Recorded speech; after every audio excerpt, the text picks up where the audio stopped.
America ने जम्मू कश्मीर में सक्रिय आतंकी संगठन द रेजिस्टेंट फ्रंट यानी टीआरएफ को वैश्विक आतंकी संगठन घोषित किया है। टीआरएफ को लश्कर-ए-तैयबा का ही एक फ्रंटल संगठन माना जाता है जो घाटी में टारगेट किलिंग और आतंकी हमलों को अंजाम देता रहा है। अमेरिका के इस फैसले को रक्षा विशेषज्ञ भारत के साथ रिश्ते सुधारने की पहल के तौर पर देख रहे हैं। पहलगाम हमले के फौरन बाद में अमेरिका ने पाकिस्तान को 2 आतंकवादी विरोधी समितियों का संयुक्त राष्ट्र संघ में अध्यक्ष बनवा दिया था।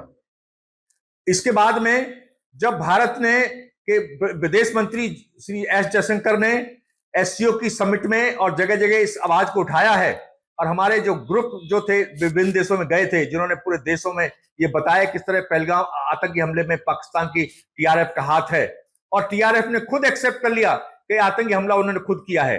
इसकी वजह से अमेरिका ने अपनी जो भारत के साथ जो उसकी इमेज खराब हुई थी, जो 2 समितियों का अध्यक्ष बनवाया था पाकिस्तान को उसने आतंकवादी विरोधी समितियों का, उसको कुछ ठीक करने के लिए उसने टीआरएफ को अब इस कैटेगरी में डाला है और उसको एक इंटरनेशनल आतंकवादी संगठन घोषित किया है।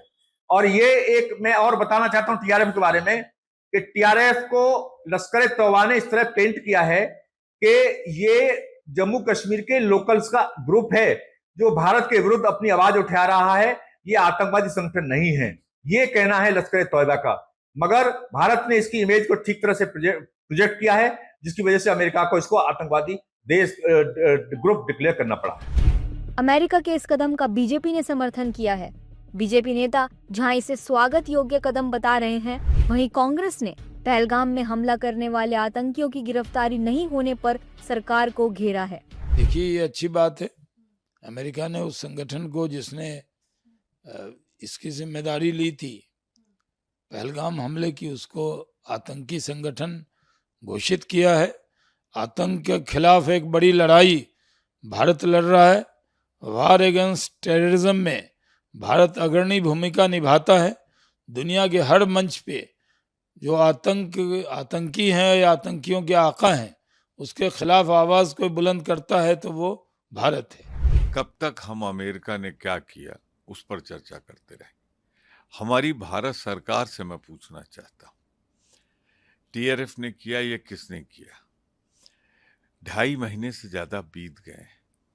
26 बेटियों के मांग की सिंदूर उजाड़ने वाले ये कुख्यात आतंकवादी कहाँ है? बेरहम आतंकवादी कहाँ है?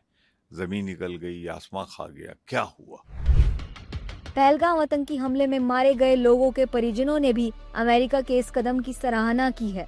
पहलगाम हमले में मारे गए लेफ्टिनेंट विनय नरवाल के पिता राजेश नरवाल ने अमेरिका के इस कदम को सही बताया। यूएस ने कल इस पर फैसला लिया है क्योंकि पहलगाम में जो 26 बेगुनाह लोगों की जो इन्होंने हत्या की 22 अप्रैल को, तो उसकी जिम्मेदारी इन्होंने ली थी और ये उसमें शामिल थे। इनफैक्ट तो ये लश्कर-ए-तैयबा का ही एक हिस्सा है और उसका मुखौटा है। तो लश्कर-ए-तैयबा तो पहले से ही आतंकवादी संगठन है, तो पर्टिकुलरली उसकी ब्रांच को भी उसको इसलिए मुखौटा दिया गया कि ताकि ये कुछ दिन इसमें एक्टिव रह सके।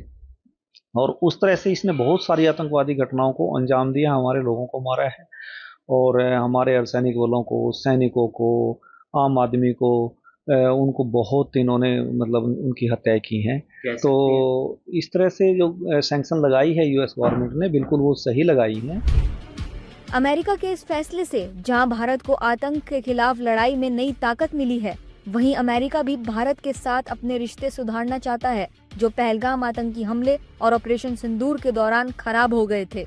इसके साथ ही अब ये देखना भी महत्वपूर्ण होगा कि टीआरएफ को आतंकी संगठन घोषित करने के बाद अमेरिका इसके खिलाफ क्या कदम उठाता है। ऐसे ही खबरों के लिए सुदामा न्यूज को लाइक और फॉलो करना ना भूलें।